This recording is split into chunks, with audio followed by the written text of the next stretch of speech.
You sleep 8 hours, maybe 9. You wake up and you're still tired. Not physically, something deeper. Like you're carrying a weight that has nothing to do with your body. This isn't about rest. It's about something your brain is doing that you haven't named yet. It feels like fog. You go through the day, you function, you smile when you're supposed to, but underneath there's this heaviness. You're not sad exactly, not burned out in the traditional sense. You're just depleted. And the strange part? You can't point to why. Your life isn't falling apart. You're not in crisis, but something inside you feels like it's running on fumes. Psychologists call this cognitive fatigue, but it's more specific than that. It's what happens when your brain has been in a state of chronic vigilance, when your nervous system never fully comes down. Here's what you need to know.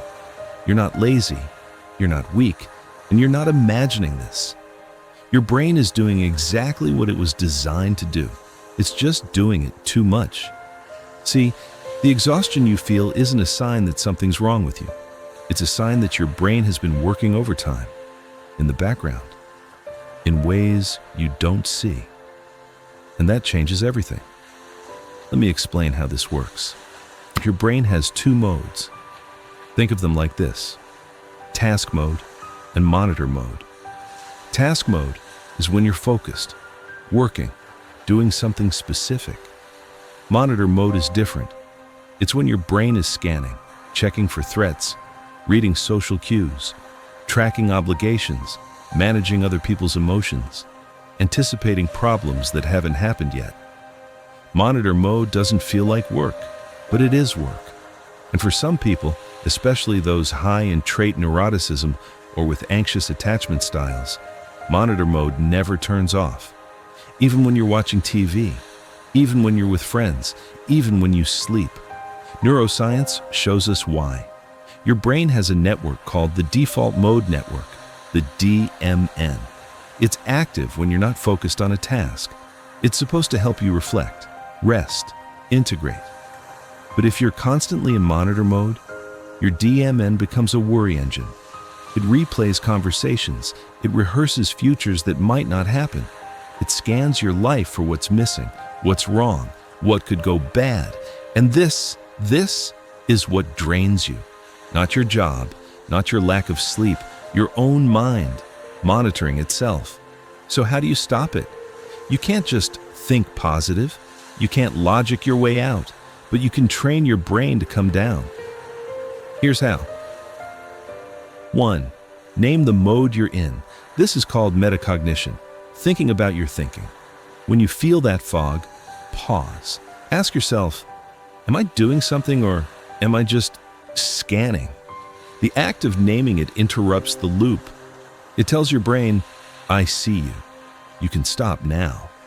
2. Create a closing ritual. Your brain needs a signal that monitor mode can end. In psychology, this is called a contextual cue.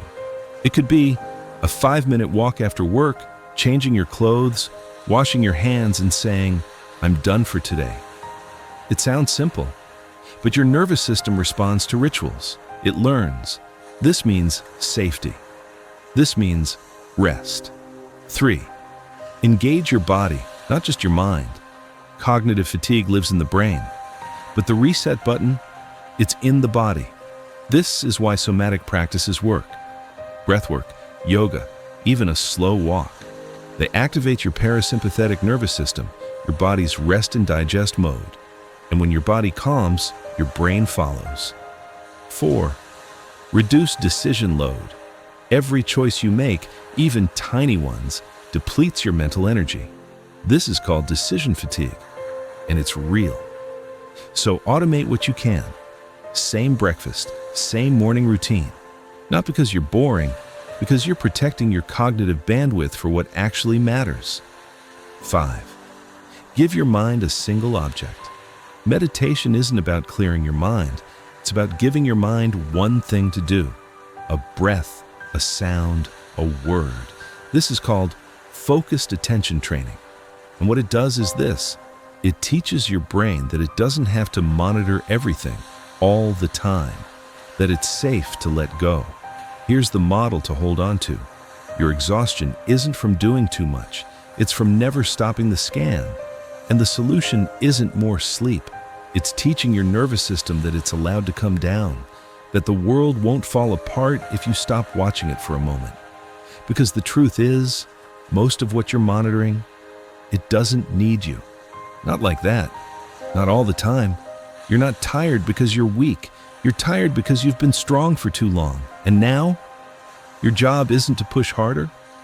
It's to let yourself land, to come home to your body, to stop scanning the horizon, and just be here. You're allowed to rest, even if nothing is finished, even if the world keeps spinning. You're allowed.